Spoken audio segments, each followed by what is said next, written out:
Hi and welcome back to Bill's Cichlid room. As the month draws to an end, it's time to have a look back and see what's been happening in the fish room during July.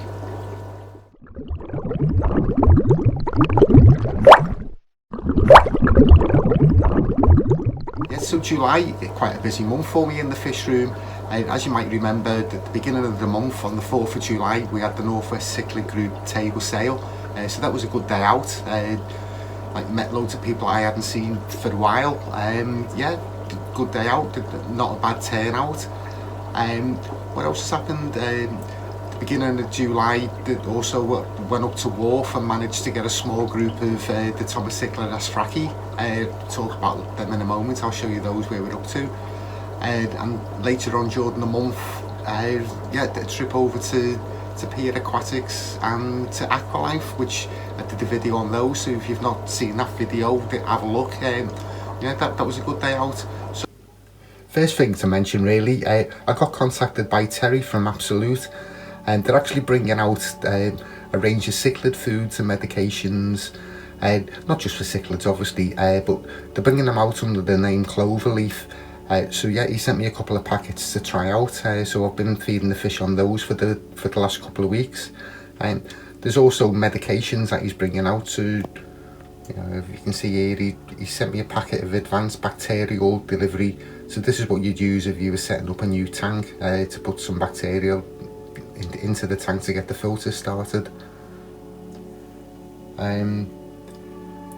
Yeah, so the foods themselves, they're all high protein, so they've all got over 50% protein, which is supposed to be good for the growth of the fish, and there's colour enhancers in some of them as well, and little packet on the end there.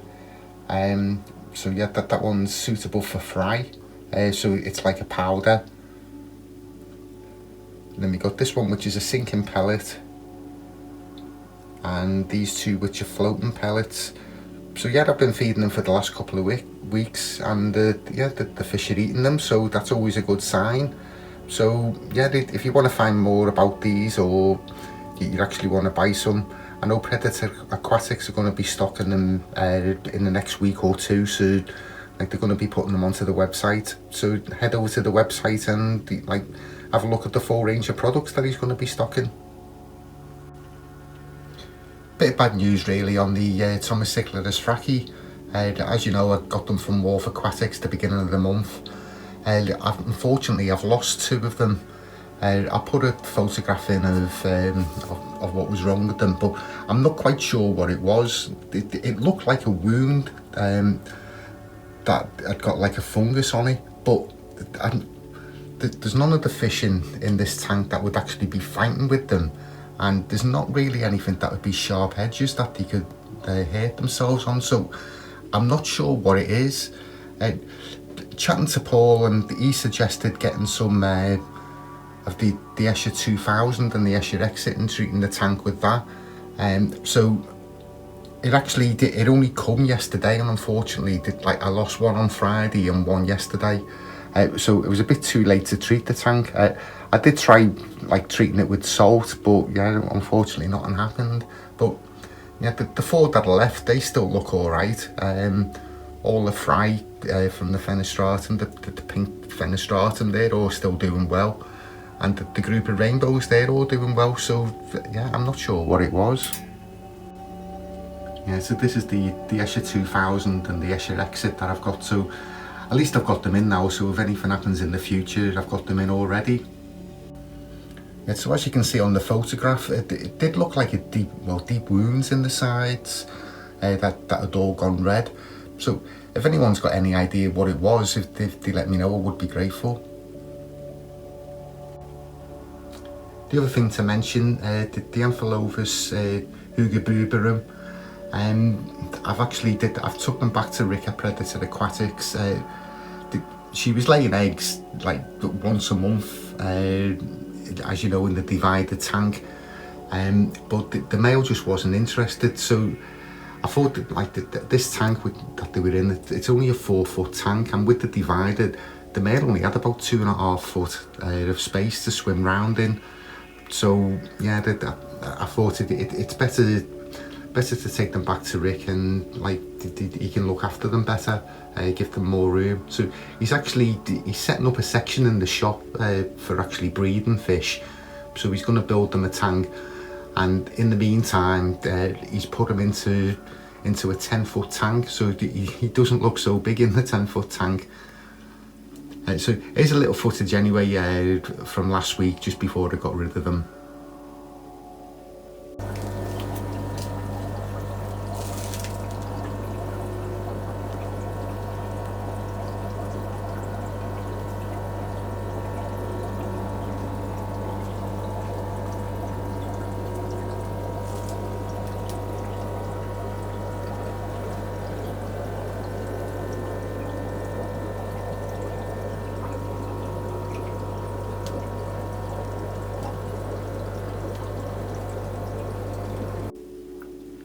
Yeah, so what I've done with this tank now, I've put a load of cobbles in there and some rocks, done a little bit of aquascaping, some bogwood. So it's actually an empty tank at the moment, so I'm just trying to decide what to put in it. I'm thinking maybe put the Luiselli in there. As you know, there's 5 of those. We'll have a look at those in a minute. Or there's actually some carpintus that I've got growing on, so I might put those in there. With maybe a couple of the Neotropulus grow outs.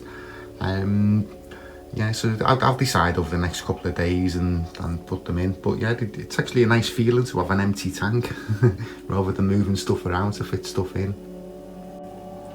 And so this is the grow out tank with the carpintus in there, and there's also the Neotropulus, and there's a couple of rogue cutteri in there as well. So yeah, I might take out some of the carpintus from this tank and put them in the old Hoga tank. Put some of the Neotropulus in there and leave them as a community to grow on and pair off. The carpintus, they're starting to get some nice colours now and put on some nice size. Sorry about the glare on this tank. If I turn the lights off on the ones opposite, all the lights go off. This is the grow out tank with some of the smaller fry in there. So there's some Geophagus standectori in there, some Amatelania mineri, some cutteri, some Neotropulus. So yeah, it's a good mix in there. Yeah, they're all putting on a bit of size now, so yeah, another month or two and they'll be ready to move on. Yeah, this tank gets like 2 or 3 water changes a week. As you can imagine, the amount of food that I've got to put in there to grow on all these fish. Yeah, so this is the tank with the parents of the Neotropulus. Yeah, so they've had another batch of fry this month, so I've just left it in there. So there's still some fry from the last batch they had and some from this month. But what's happened is the cutteri, they've had a batch of fry as well, and they've actually took over most of the tank. So everyone who says that the Neotropulus are really aggressive, what's happened this week is the cutteri are the more aggressive. Yeah, it's cichlids when they're breeding, isn't it? Yeah, so there's one of the Nicaragua down in the corner. The other one will be around somewhere. Yeah, so 2 spawnings in the one tank. Yeah, these are the grow outs of the pink Fenestratus. So these are the 18th of March, these were born, so they're getting to a nice size. So they need to go into a bigger tank really to grow on a bit more. But yeah, I think the bigger ones are getting close to 1 inch in there now, so they're nearly ready to move on. This is the tank with the tetras and the epistos all hiding at the moment. Yeah, I'll insert a little bit of footage from those from when I got them last week.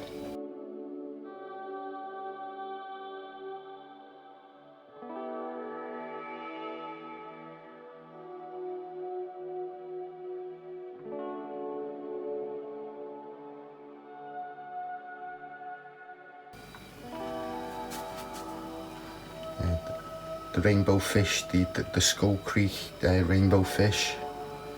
Yeah, so they're settling down quite well, so I'll leave them for a week or two, and I'll do a video on how I try to breed tetras. I don't know if you'll be able to make these ones out.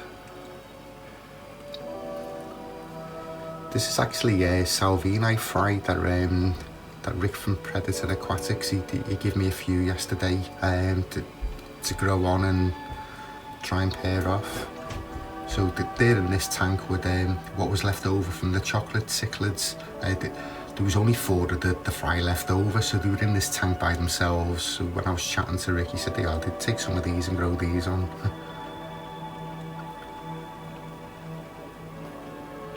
Yeah, so they're only tiny, as you can see.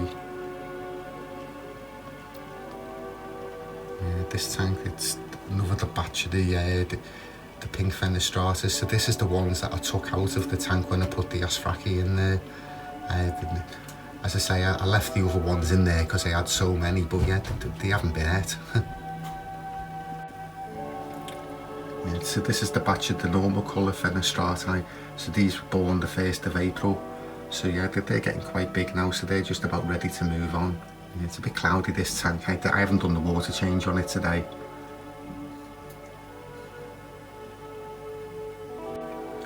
Yeah, so this tank's looking really busy at the moment. Yeah, so there's a load of cutterai in there growing on. The Nicaragua Gwents grow out, I've put them in there to grow on. And there's a couple of new fish that I got yesterday. I got a group of 4.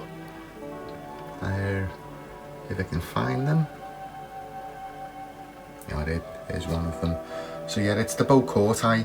So they're only small at the moment, but as you know, they do get quite big. Those they get to about 12 inches full grown. So yeah, there's a group of 4 in there. So yeah, another yellow fish. It seems to be my favourite colour fish. And so I'll do other videos on them as they're growing on, as they get more colour. Yeah, so quite pleased with those. Yeah, so the pollinate pair, so yeah, as you might remember, they laid eggs about 6 weeks ago, but it was a failed spawning, unfortunately. And then the male turned on the female, so she was looking a bit beat up. So I actually took her out and put her into another tank to try and get a bit better.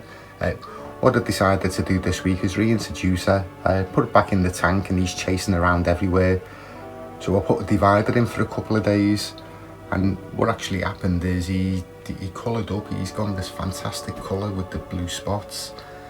She's coloured up as well, so I took the divider out, and yeah, they're getting on perfectly. So hopefully during the next couple of days we'll get another spawning off them. Hopefully they'll be fertilised and we can grow some on. Yeah, she's got a little bit of a nick on the head, but yeah, she was a lot better than what she was. And they have fantastic colours in these. You can see why they call them the Starry Night Cichlid. Steph's grow out tank, so she's got a load of the Morai, the dolphin cichlids in there, and there's a load of the lemon blue-eyed bristle noses in there growing on. Yeah, they're all hiding under the rocks. Yeah, so they've had a load of cucumber today. Yeah, so the water's gotten a little bit cloudy. Yeah, so she's doing really well with the bristle noses and the dolphins.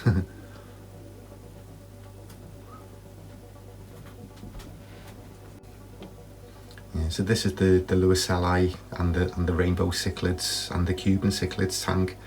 I won't spend too long on this one because I did a video on these the other day. They're just saying how they were growing out. Yeah, the Lewisselli are coming on really, really well. The Cuban cichlids are coming on really well as well.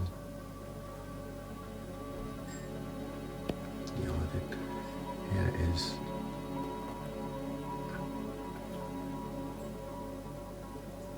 Yeah, he always seems to stay on this side of the tank.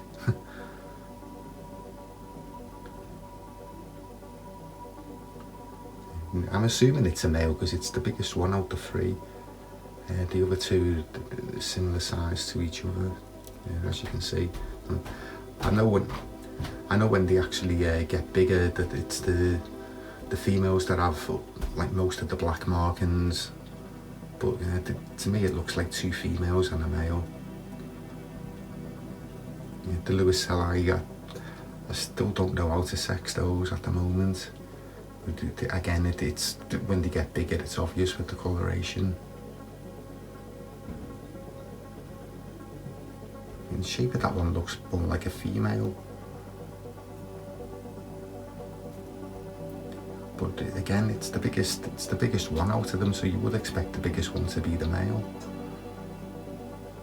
But to me, that looks like a male, and that one looks like a female. But we'll see as they get bigger. So this is the chocolates and the Geophagus tank with a couple of the West African, the Tianti. Yeah, so I'm hoping that the chocolates breed again pretty soon. So yeah, the plan this time would be to take some of the fry off them and grow on. The colours in the chocolates are amazing. They are a really nice fish. They're really underrated, I think. You see the difference in the colours. So as you know, I've had these ones about 12 months now. They were tiny when I got them, so yeah, they grew up really nice. Still not full size because they get to about 12 inches, but yeah, they must be about 5 or 6 inches at the moment. But yeah, they got the full adult colour. So yeah, the males actually do get the lumps on their head, which these ones haven't at the moment. But yeah, they're growing on really well. The Geophagus sedamensis. So yeah, they're growing on really well as well. So yeah, they were only tiny when I first got them, about 1 inch in size. Again, about 12 months ago. Yeah, so when they swim around and the light catches them, the colours are amazing. All these iridescent colours.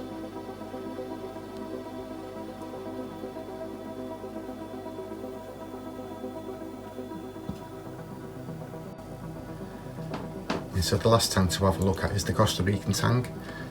No changes in here this month.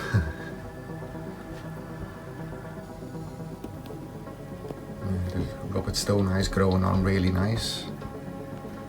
Just a pity I haven't got a female for him. And the Amatelania minorites, they're getting ready to start breeding again if they haven't already. So she's got a black mask on.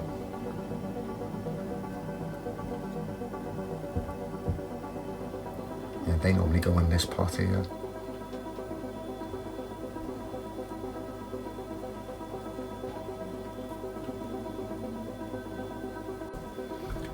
The other thing to tell you about really is I've borrowed this little action camera in the waterproof case. So I only got it yesterday, so I've not really played with it too much, but I'll have a little play and put some footage at the end of the video. Yeah, it'd be quite interesting if you've ever wondered what it's like to be in a fish tank with the fish. So yeah, it should be quite good, but yeah, it's only quite small, as you can see.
Yeah, so that's it for July. Quite a busy month fish keeping wise.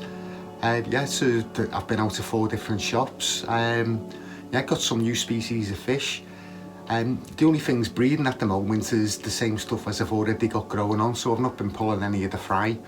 But yeah, hopefully this month we might get something off the pollen eye and a decent batch of the chocolate cichlids. Yeah, it's about time I try to raise some of those properly. As I say, I've got 4 or 5 and that's all.